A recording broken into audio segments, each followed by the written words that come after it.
tell us about that trip you went on with your mother when you were married to Ed, and she Okay. wanted to go on that nice long trip. Mhm. Why don't you tell us about that? All right.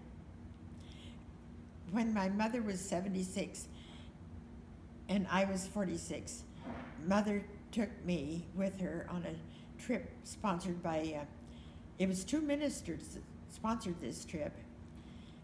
And then we left New York and landed in Rome.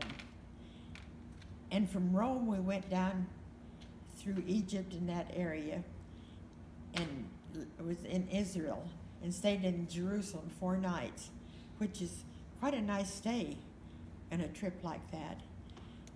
And it was very interesting. They go on daytime trips out to places that you've heard about in the Bible. Israel's such a little country that we can go on day trips on those 4 days and see a lot of biblical places that you read about in the Bible and visit them that day, like Jacob's Well and places that you've heard of. And we visited the place that they say Christ was born. And we went down into the Jerusalem town, and they've kept a section of it to look as much like it did at the time of Jesus' birth. And that's very interesting to go down and see the old buildings. They've kept it quite authentic. The Catholics were the first ones to develop the Christian things down there, of course. And the place where they feel that Jesus was born has a lot of Catholic atmosphere about it, statues and such as that. I thought that was a little bit too bad. They could just have kept it completely just where he was born. So where else did you go besides Israel? Oh, then we went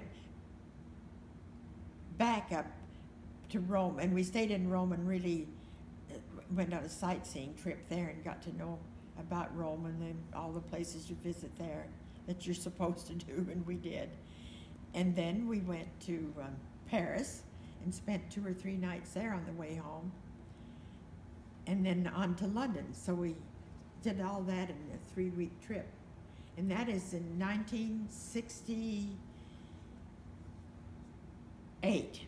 And did Ed stay home and take care of the kids, or they were gone? Of course, no, he stayed home. They were pretty well gone, but anyway, I guess Stan was still home. He was happy for you to go, wasn't he? Yes, oh yes, yes. And Mother had all her life wished that she could go to Jerusalem. That was just one of her high hopes of her life. My mother, for her age, and she was quite an adventurous person. Because there were some women that didn't even drive through that thing.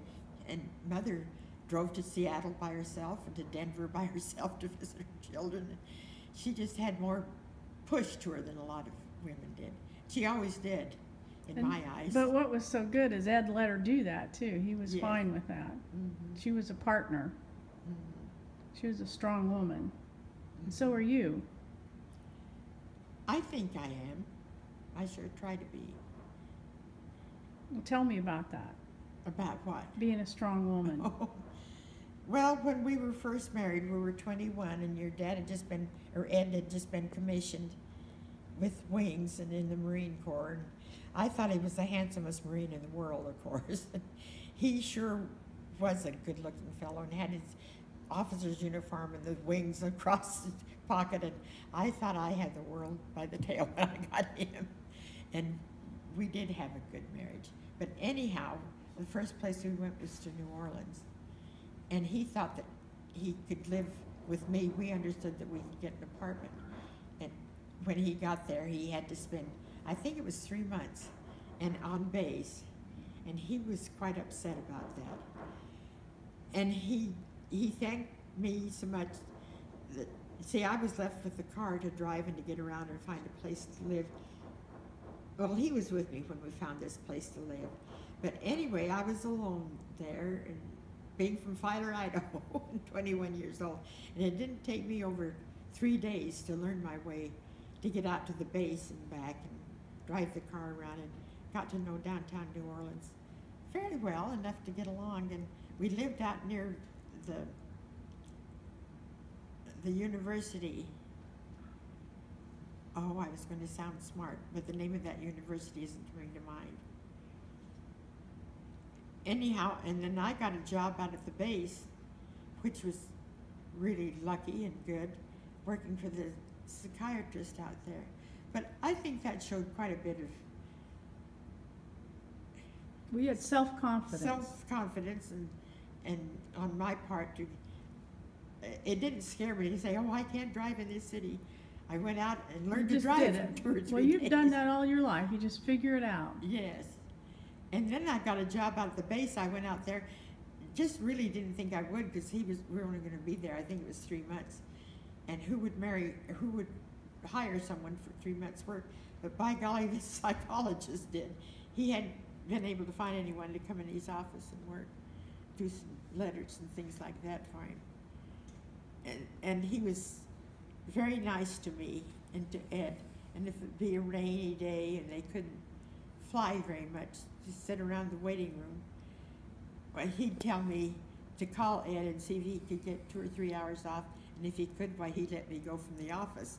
Now, that was a pretty good boss. That was a good boss. But it was interesting, and I learned how to get from where I lived to the base real soon. And Ed sure was happy about that. He said some women down there just sat down and cried and went home for a while, didn't know what they were going to do.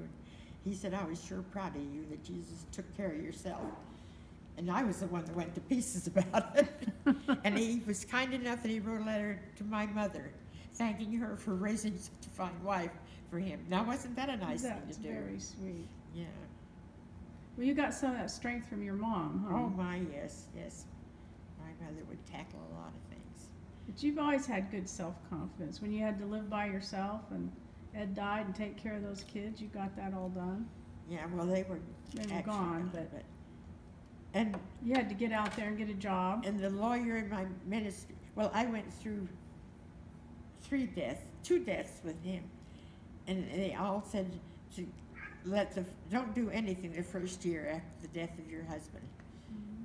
Don't say I can't live in this house anymore or anything. I have to go to the bathroom. Okay.